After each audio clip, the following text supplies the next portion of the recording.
Monsieur le Président, Madame la Vice-présidente, c'est vrai que nous avons gagné une bataille et je me félicite que nous adoptions aujourd'hui ce rapport. Après des mois de mobilisation, la convention de gestion provisoire du parc sera signée le 14 mars prochain par les différents acteurs locaux institutionnels, le Conseil départemental, la région, l'État, la métropole du Grand Paris, les communes riveraines du parc et les parlementaires. Alors ce parc, nous y tenons parce que c'est un poumon vert au nord de la Seine-Saint-Denis. C'est un parc de 137 hectares avec une faune et une flore exceptionnelles et qui lui vaut d'ailleurs le label de Natura 2000. Et quand la menace a pesé du désengagement de l'État et du possible retrait de la région, je dois dire qu'il y a eu une stupeur dans notre territoire. Une stupeur et nous avons été contraints, en tant qu'élu, d'engager une mobilisation assez substantielle. Et le parlementaire François Asensi, député maire, s'est engagé dans une pétition qui a recueilli 20 000 signatures. Et c'est cette mobilisation citoyenne, un coup de pique-nique, d'affichage, de réseaux sociaux mobilisés, Il faut conclure, Madame bouclage du parc. Déjà ? Il faut conclure. Nous avons donc réussi à obtenir cette délibération et ce rapport. Je voudrais juste dire une chose.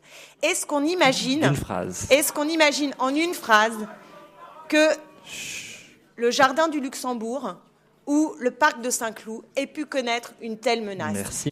Merci, Monsieur le Président, Madame la Vice-présidente. Je partage votre point de vue. C'est un sujet qui mérite une unanimité, la défense du parc et l'inscription des modalités de gestion qui permettent de le faire perdurer. Quelques mots tout de même que je souhaitais ajouter pour l'avenir. Donc je prends acte que les parlementaires seront donc bien autour de la table. J'entends votre parole et que notamment les amis du parc de la Poudrerie et d'autres associations locales auront leur mot à dire pour la suite. Je voudrais faire quelques remarques sur l'avenir de ce parc. La première chose, c'est effectivement ce que vous avez dit sur l'État, avec la sauvegarde et la rénovation du domaine bâti, qui doit être une priorité pour la sécurité des usagers, et que pour l'instant, nous avons un contour assez flou de ce qui va être fait. Donc, nous avons besoin d'être ensemble pour agir dans ce sens. Deuxième question, la proposition de l'État d'autoriser des droits de construction aux abords du parc.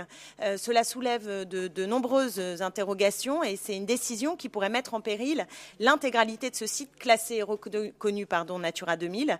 Donc nous sommes assez attentifs à ce que ce parc de la Poudrerie garde sa vocation première, celle d'un massif forestier, donc un véritable poumon vert de notre département qui, je le rappelle par rapport à ce qui a été dit tout à l'heure, en Seine-Saint-Denis, on a 3 fois moins d'espace vert qu'à Paris. Faut quand même l'entendre. Donc c'est un vrai joyau auquel nous tenons. Autre question, la convention de gestion doit comprendre une dimension sociale à travers des centres de loisirs et des activités d'été. Là aussi, on a une petite inquiétude parce que si on veut qu'il y ait un enjeu de développement durable et que l'état d'esprit de ce parc, qui est un parc gratuit, qu'il puisse continuer à être comme il est, c'est-à-dire naturel et gratuit, il faut faire attention à cet avenir et à la façon dont il sera financé.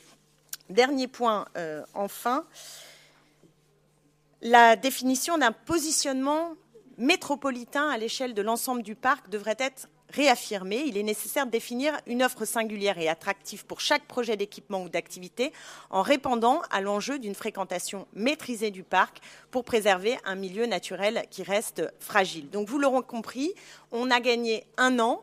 Nous avons des préoccupations pour la pérennisation de cet espace.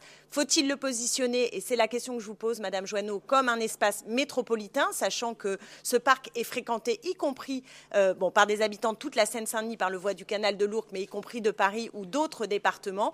Comment positionner à l'avenir ce parc et lui garantir une pérennité et agir pour que l'État prenne sa part dans la dépollution nécessaire de ce parc de façon très urgente. Donc nous restons mobilisés, nous espérons que la région le restera dans la durée aussi pour trouver une solution pérenne à ce parc.